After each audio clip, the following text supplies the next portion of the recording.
bem-vindos ao Café Filosófico, um programa que trata de vários assuntos da vida cotidiana e do mundo das ideias, sob a ótica da filosofia e de várias áreas do conhecimento. Hoje a gente está aqui com o professor José Arnóbio. A gente vai conversar sobre corpo, estética e saúde.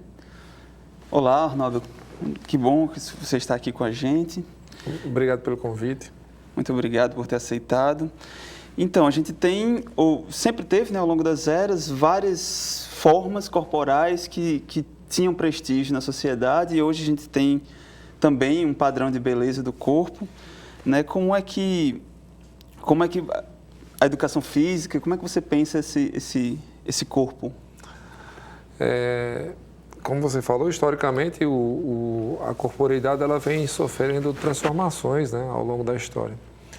Então, em alguns momentos da história, o corpo aceito feminino, era o corpo da mulher gorda, de cintura fina, quadril avantajado. Aquele Vênus de Milo, né?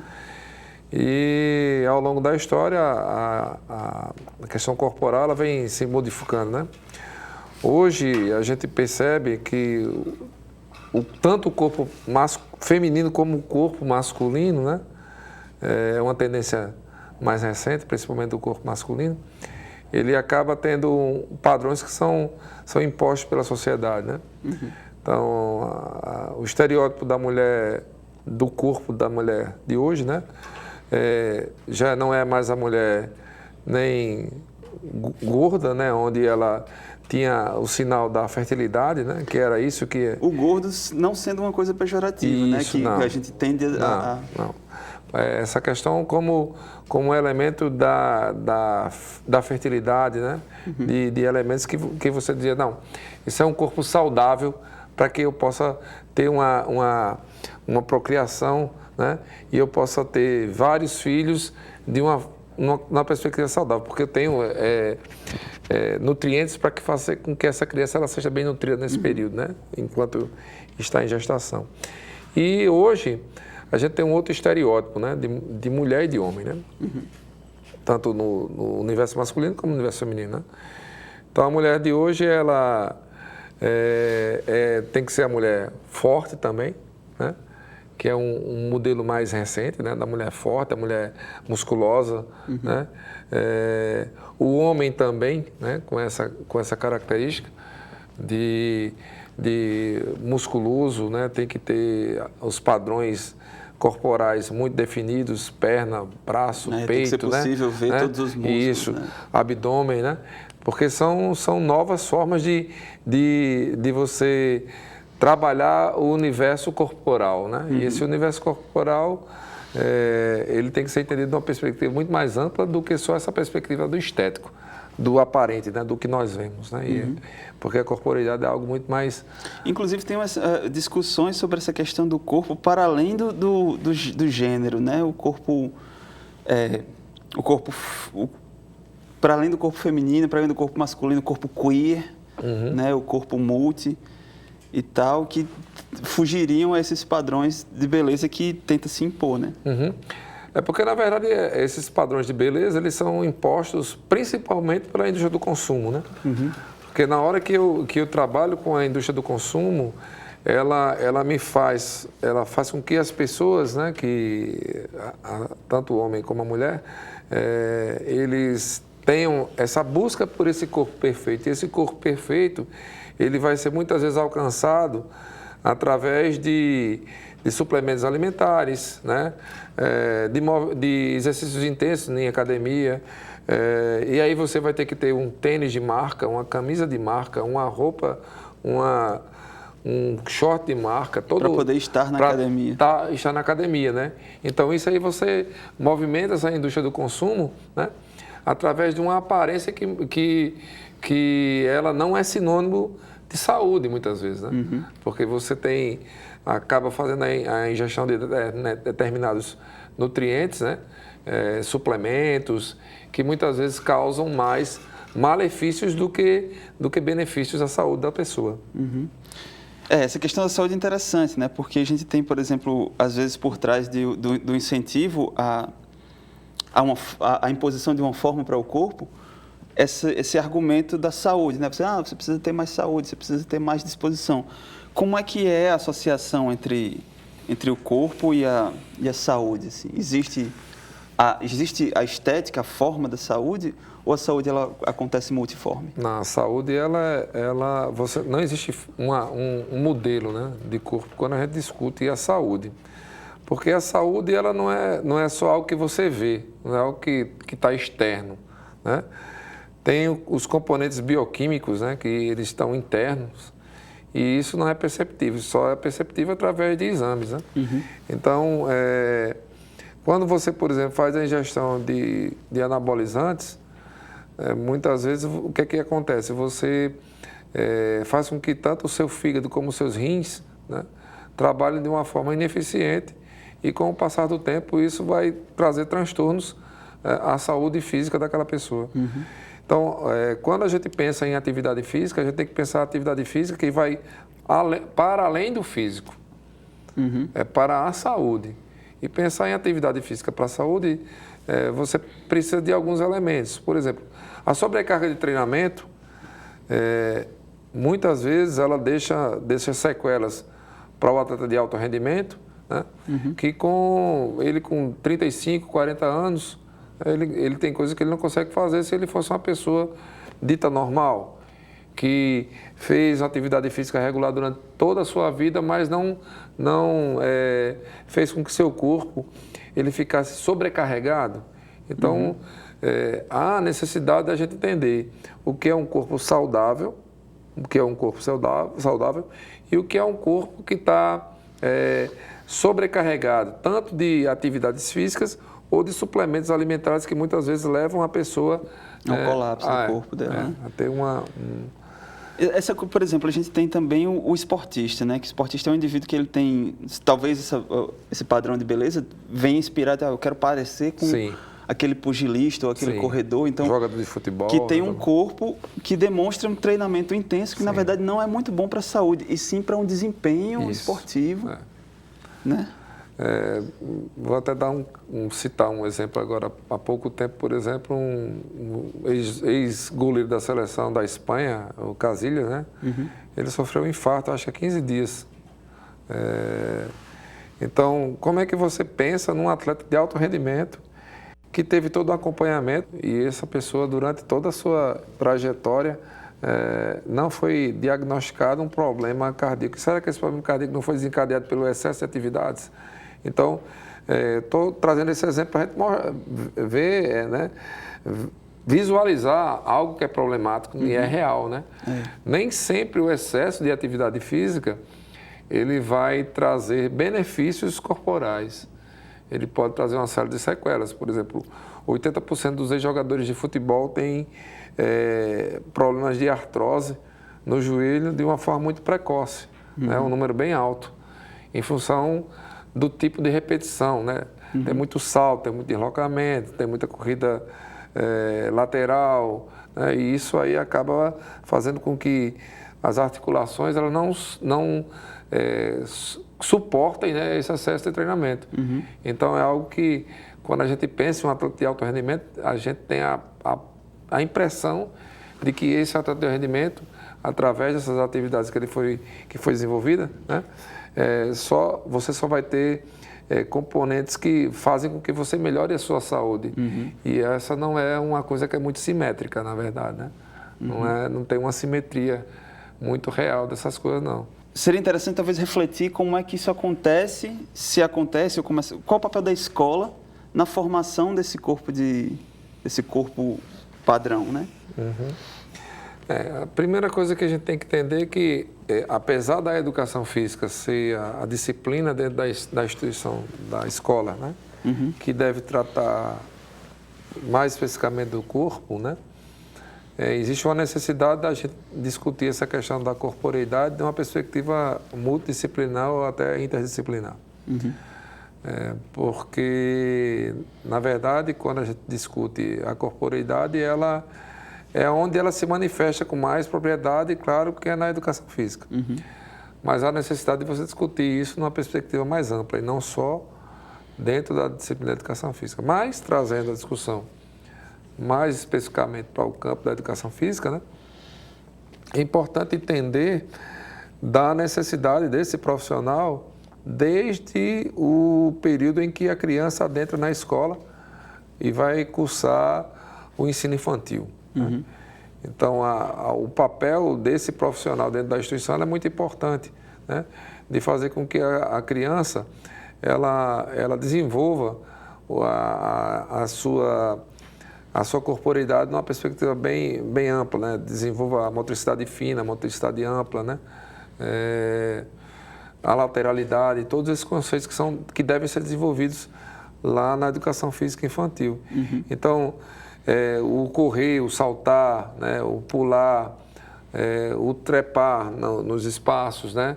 São conhecimentos básicos que a criança tem que desenvolver para que ela possa, ao longo do ensino fundamental e chegando ao ensino médio, ela ter todos os componentes corporais bem desenvolvidos. E aí, quando a gente fala nessa perspectiva, a ideia é que você não tenha esse estereótipo de corpo, é que você pense no seu corpo na sua totalidade, que você pense e você reflita e você tenha essa necessidade de se perceber enquanto corpo, né, que interage comigo, interage com o outro, interage com a sociedade. Então, esses elementos são importantíssimos na perspectiva de pensar a dimensão corporal numa perspectiva mais ampla. Então, a escola, né, ela tem um papel preponderante de trabalhar a criança nessa perspectiva mais ampla. Infelizmente, hoje eu posso dizer que pelos espaços urbanos que nós temos hoje, né, onde a rua já não é mais acessível às pessoas, a gente perdeu muito dessa coisa que acontecia, se dava de uma forma mais espontânea, né? Sim. O correr na rua, o né? brincar, o subir em árvores, né? Eram coisas que aconteciam de uma forma muito espontânea. Com o processo de urbanização, a gente já perdeu um pouco disso, né? Porque os espaços urbanos, eles acabaram fazendo com que esse espaço que a criança, o jovem, o adolescente tinha, ele deixou de existir, né?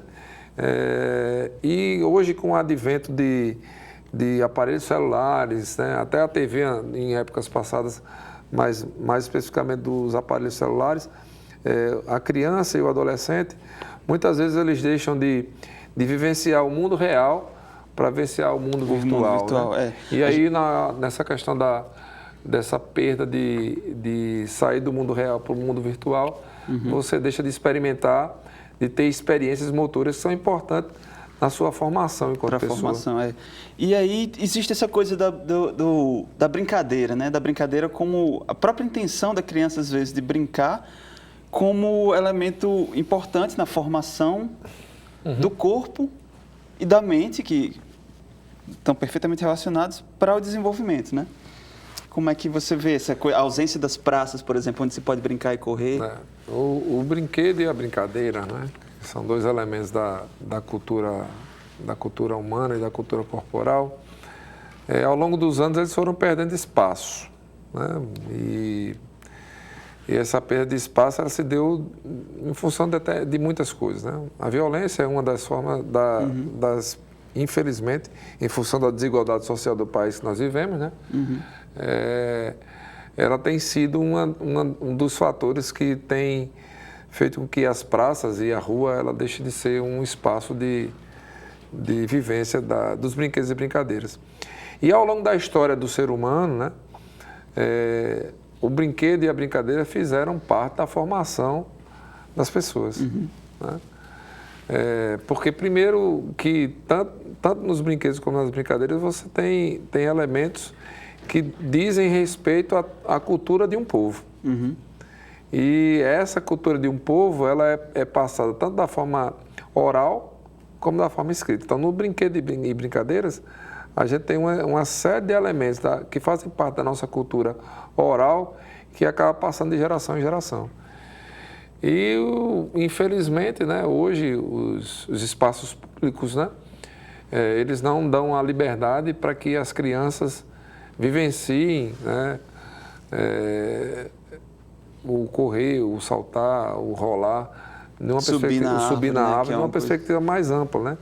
E o contato até com a natureza, né? Porque quando você sobe na árvore, você está entrando em contato com a natureza e a árvore tem pássaros e você acaba sendo uma relação bastante interessante na formação de crianças, de jovens e de adultos. Isso é uma coisa que se opõe, por exemplo, às vezes à vontade dos pais de que a criança fique quieta. E aí dão para a criança um tablet, né? Sim. Com vídeos, e essa criança toma, na verdade, um outro rumo, uma outra postura, né? E aí, o que acontece? A criança fica imobilizada, porque os movimentos vão ser só dos dedos, né? E movimentos visuais. A interação com o outro acaba deixando de existir, né? Porque na hora que o meu mundo passa a estar na palma da minha mão, né? Eu me relaciono com todas as pessoas do mundo. Eu posso me relacionar com o celular, com todas as pessoas do mundo. Eu só não me relaciono mais com meu pai, né? Eu posso estar num quarto conversando com, sei lá, 5 bilhões de pessoas. Uma criança da França, mas eu não consigo me relacionar nem com meu pai, nem com minha mãe, nem com meu irmãozinho menor, né? E isso é muito ruim porque a sociabilização que se dá também através do brinquedo, através do jogo, né? A gente acaba perdendo isso, né? E quando a gente perde isso lá na primeira infância e na adolescência, para você retomar isso lá na sua idade adulta, né, é muito complicado, porque foi toda uma cultura que você, ao longo dos anos, você deixou de vivenciar, né? E isso acaba impactando nas nossas relações interpessoais, e isso é muito ruim, né? A sociedade, ela precisa de mais humanidade. A gente está caminhando para uma civilização onde o princípio civilizatório ele acaba deixando de existir. E isso é muito grave. E a ausência do brincar e a ausência de tocar, de abraçar... Tem a né? ver com a saúde da mente do indivíduo adulto e da saúde moral, inclusive, né? Quer dizer... Porque, como eu falei antes, quando a gente fala de corporeidade, a gente pensa em algo nesse sentido mais amplo, né? Corporeidade é essa minha relação com o outro, com o externo, comigo mesmo, né? Então, é algo que faz parte do brinquedo, da brincadeira. E se a gente não retomar essa essência do brincar e da brincadeira, né? A gente tem uma sociedade onde o princípio civilizatório, muitas vezes, não acontece na perspectiva agradável e saudável para a sociedade. Eu acho que talvez fosse interessante agora falar sobre, já que a gente está vendo essa questão do corpo né, na sociedade e tal, existe uma questão hoje interessante que é da autoimagem, né? Sim. Da pessoa estar em paz com a própria imagem, né? E a gente estava falando de escola, sei lá, como é que a escola pode contribuir para a satisfação com a autoimagem, como é que ela faz se é que ela faz alguma contribuição negativa? Primeiro que a gente tem que entender que a escola, ela é um microcosmo da sociedade, né? Então, tudo que acontece na sociedade acaba acontecendo na escola. E a escola tem que ser o contraponto de muitas dessas questões que são colocadas na sociedade como se fossem verdades, né? Então, a escola tem que ser esse lugar de contraponto. Então, quando a gente fala dos padrões aceitos pela sociedade, a escola ela tem sim que ter esse papel de fazer o contraponto, né? De mostrar que eu não tenho que ser igual a você para que a gente tenha que ser aceito. Né? A gente tem que perceber que, principalmente no país que nós vivemos, né? Que ele é um país de uma diversidade cultural muito grande, diversidade de pessoas também muito grande, a gente tem que entender que a gente precisa entender a individualidade do outro, né? E o que a escola precisa levar para o seu aluno é dar a sua aceitação, porque isso que é o papel da escola.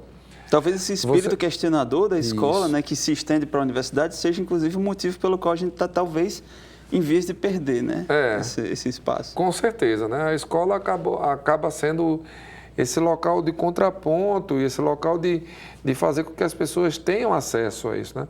Por exemplo, com a reforma do ensino médio, algumas disciplinas, a perspectiva é que algumas disciplinas desapareçam da escola, né? Principalmente da escola pública, né? Porque justamente as que eventualmente possam questionar esse corpo imposto pela sociedade. Né? Porque na escola privada, o pai, se não tiver essas vivências na escola privada, ele pode comprar para o seu filho, né?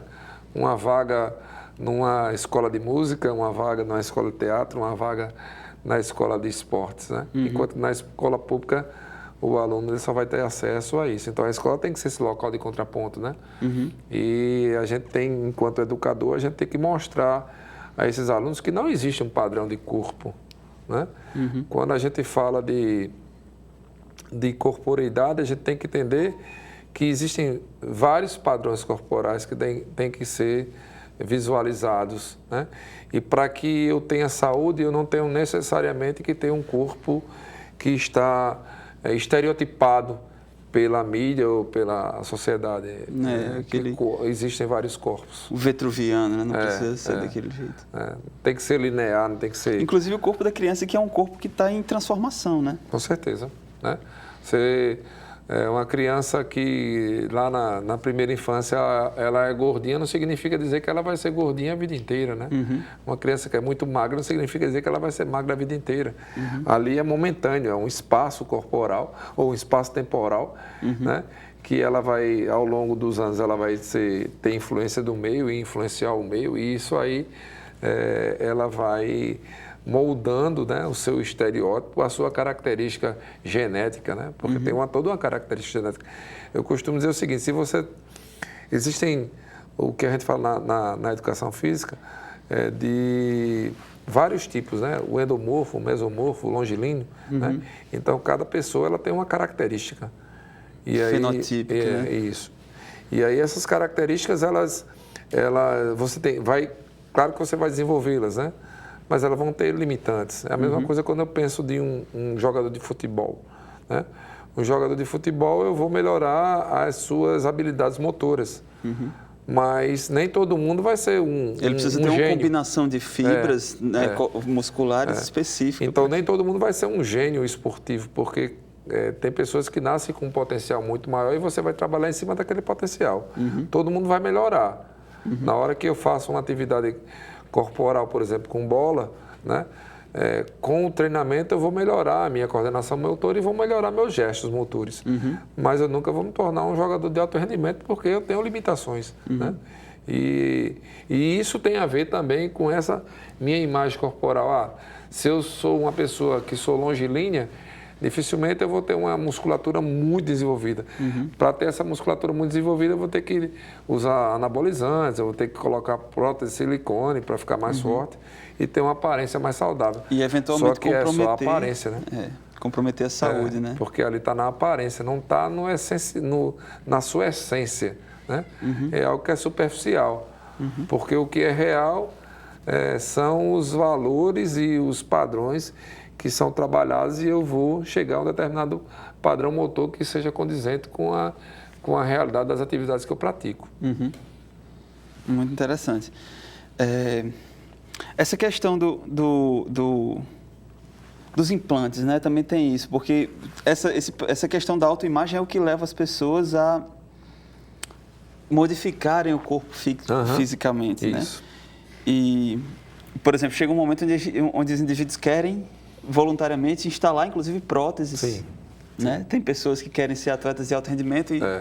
Não só de alto rendimento, né? Por exemplo, ganhar um Paralimpíada e a pessoa bota E não só de alto rendimento. Eu vou dar aqui um exemplo de um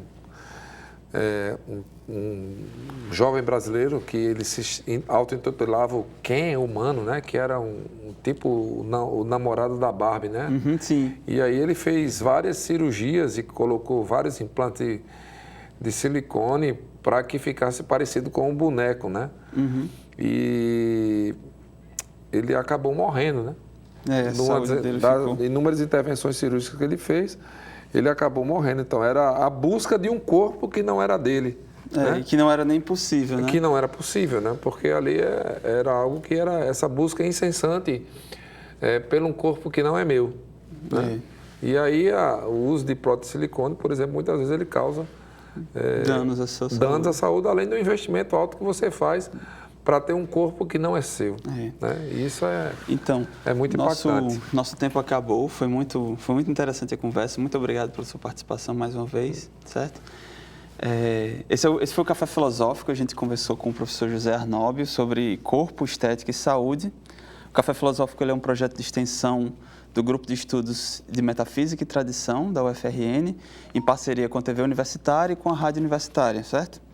E a gente vai ao ar toda semana e esperamos que você esteja aí assistindo a gente. Nas redes sociais, a gente tem o canal do YouTube, Café Filosófico TVU, e no Facebook a gente tem Café Filosófico UFRN. Até a próxima.